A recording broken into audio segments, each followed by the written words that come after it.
आँख जो देखती है वो लब पे आ सकता नहीं, महव हैरत हूँ कि दुनिया क्या से क्या हो गई। अस्सलाम वालेकुम, उम्मीद करता हूँ आप सब लोग खैरियत से होंगे।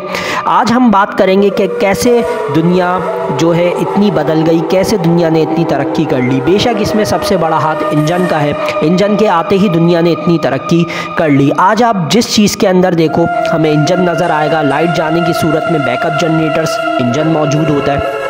लेकिन ये तरक्की एक इंसान का काम नहीं। सबसे पहला इंजन बनाने वाला शख्स हीरोन अलेक्जेंड्रिया, उसके बाद लियोनार्डो दा विंची, उसके बाद ताकी अल दीन, और फिर उसके बाद थॉमस न्यू कमिंस, और फिर उसके बाद जेम्स वॉट, और आखिर में रोडोल्फ डीजल। इन सब लोगों ने मिलकर काम किया और एक इंजन हमें दिया।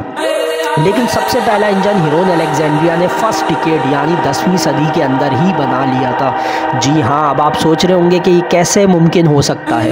लेकिन जो पहला इंजन था और जो हीरोन अलेक्जेंड्रिया ने बनाया उसका नाम इन्होंने रखा AEO लिबिल, जिसका बाद में चल के नाम हीरोन इंजन भी रख दिया गया। लेकिन ये इंजन कुछ आज के इंजन्स की तरह नहीं था, बल्कि जिस तरह से आपको स्क्रीन पे नज़र आ रही है इस तरह से होता था। एक उन्होंने बाउल लिया, उस बाउल के अंदर 2 लिड्स लगा दिए, और जैसे ही वो इसको हीट करते थे तो स्टीम की वजह से, स्टीम के प्रेशर की वजह से जो है वो गोल गोल रोटेट करने लग जाता था। लेकिन वो इसमें करते क्या थे? आपको पता है पुराने ज़माने में किस तरह से लोग मेहनत मुशक्क़त करते थे। लेकिन बिल्कुल आपने सही सुना, ज़रूरत ईजाद की माँ है। इस क्लिप के अंदर भी आप देखो, जैसे एक आदमी को चोट लगती है तो बाहुबली गुस्से में आकर जो है नई चीज़ इन्वेंट कर लेता है। तो जब हमने कोई नई ईजाद करी है वो अपनी ज़रूरत के तहत करी है। तो ये बात याद रखिएगा, ज़रूरत हमेशा ईजाद की माँ होती है। लेकिन चलिए 10वीं सदी के अंदर इन्होंने किस ज़रूरत के तहत इस चीज़ का इन्वेंट किया। कहा जाता है कि इस चीज़ की मदद से ये सिर्फ अपने टेम्पल्स के, जो उनके बड़े बड़े टेम्पल के दरवाजे हुआ करते थे, उसको खोलने और बंद करने के लिए वो इस इंजन का इस्तेमाल किया करते थे। पुराने ज़माने के टेम्पल्स आपको पता है किस तरह से होते हैं, बड़े बड़े दरवाजे हुआ करते थे, आज के मस्जिद मंदिरों की तरह नहीं होते थे। तो उनको खोलने के लिए बहुत ज़्यादा फोर्स चाहिए होती थी, बहुत ज़्यादा लोग चाहिए होते थे।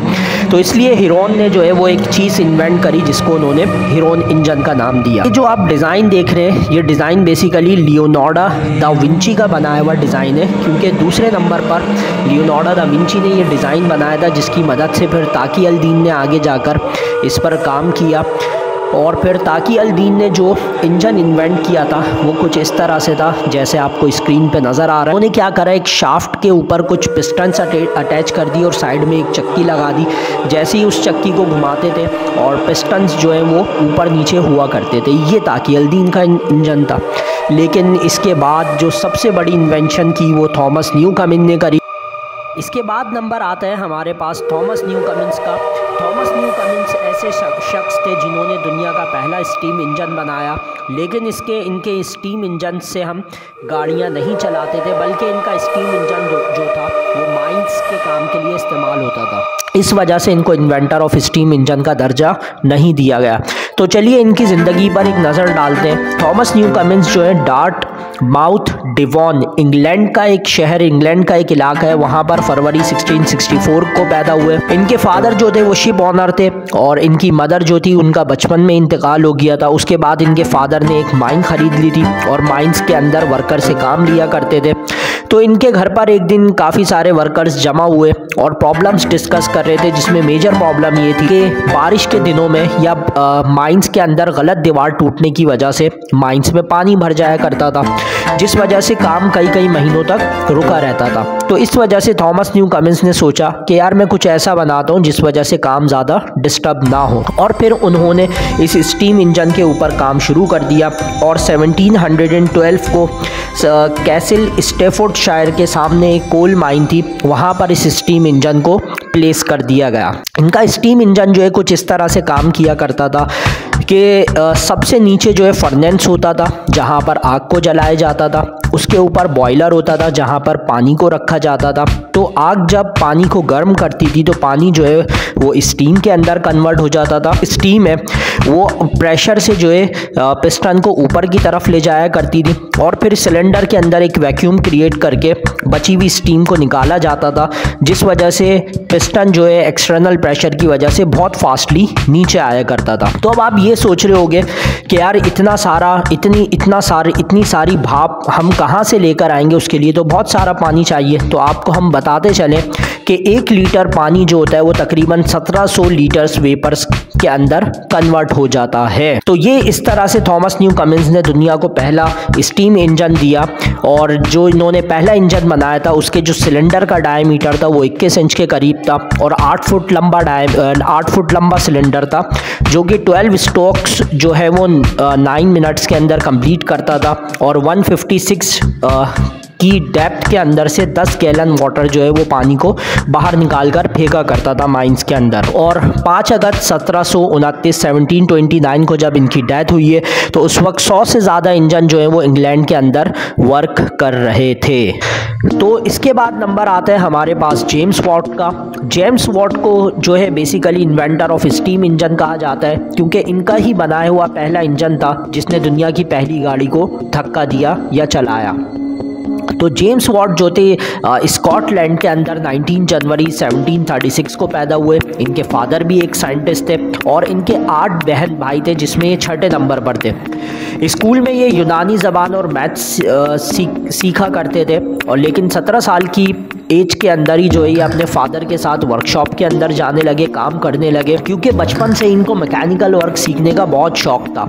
और फिर एक दिन इन्होंने ये नोटिस करा कि इनकी मदर जो है वो चाय की कैटल के अंदर जब चाय लेकर आई तो चाय क्योंकि गर्म थी तो उसकी भाप की वजह से जो ढक्कन है वो बार बार ऊपर उठ रहा था, जिसको ये अपनी उंगली से दबाया करते थे, लेकिन वो ढक्कन फिर से ऊपर आ जाता था। तो उसी दिन इनको अंदाज़ा हुआ कि जो स्टीम है उसकी पावर क्या होती है।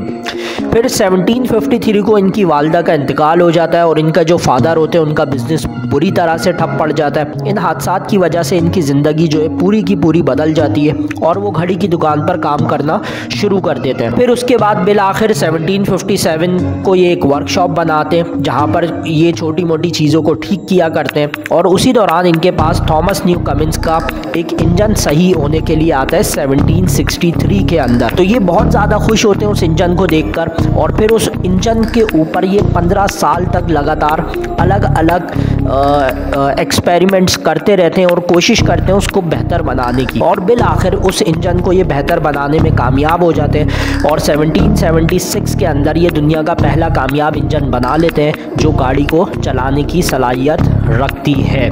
फिर 1790 तक जो है ये एक अच्छे खासे अमीर आदमी बन जाते हैं। उसके बाद यूनिवर्सिटी ऑफ ग्लासगो जो इनको PhD की डिग्री देती है, और फिर बिल आखिर आज जो है वो 25 अगस्त 1819 इंग्लैंड के अंदर ही इनका इंतकाल हो जाता है। इसके बाद नंबर आता है हमारे पास रोडोल्फ डीजल का, जिन्होंने दुनिया का पहला डीजल इंजन बनाया जो कि सबसे ज़्यादा एफिशिएंट इंजन था। इससे पहले जो हमने स्टीम इंजन पढ़ा वो अब दुनिया में चलना बंद हो गया है। अब जो चलता है वो सिर्फ पेट्रोल और डीजल इंजन चलते हैं। तो इसको बनाने वाले जो हैं वो रोडोल्फ डीजल थे। इनकी ज़िंदगी पर हम एक नज़र डालते हैं।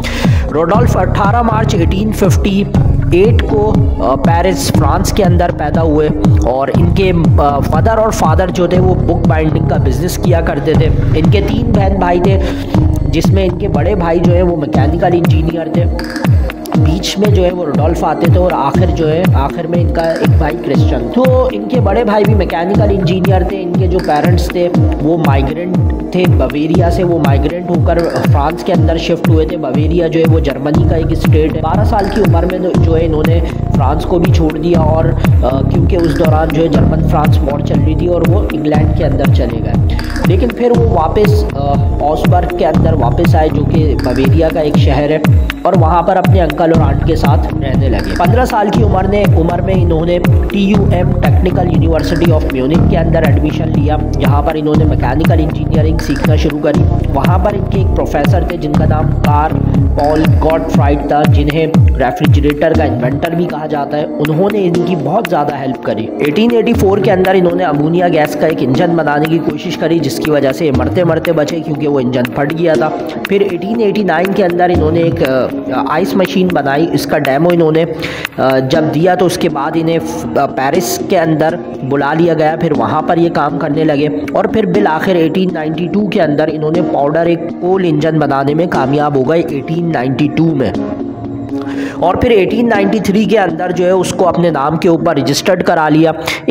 इनका एक शख्स था जो डायरेक्टर था कंपनी का, उसका नाम था हेनरिक फॉन बज नाम था। उन्होंने इसकी बहुत ज़्यादा हेल्प करी और जब उन्होंने इसको पैसे से सपोर्ट दिया रुडोल्फ को, तो 1897 के अंदर फाइनली एक ये 4 स्ट्रोक डीजल इंजन बनाने में कामयाब हो गए, जो कि 27% एफिशिएंट था और वो 25 हॉर्स पावर का इंजन था। और इस तरह से जो है उसके बाद ये बहुत ज़्यादा अमीर हो जाते हैं, इनके ऊपर दौलत की बेशुमार बरसात होने लग जाती है। लेकिन फिर बिल आखिर 29 सितंबर 1813 को जो है ये ड्रेसडेन शिप के अंदर इंग्लैंड जाते हुए लापता हो जाते हैं। इनकी मौत जो है एक सवाल है, वो कोई भी नहीं बता सकता कि ये किस तरह मरे। कुछ कहते हैं कि इनको मरवाया गया और कुछ कहते हैं इन्होंने ख़ुदकुशी की। बहुत जल्द नई वीडियो में मिलते हैं, अपना ख्याल रखिएगा, अल्लाह हाफ़िज़।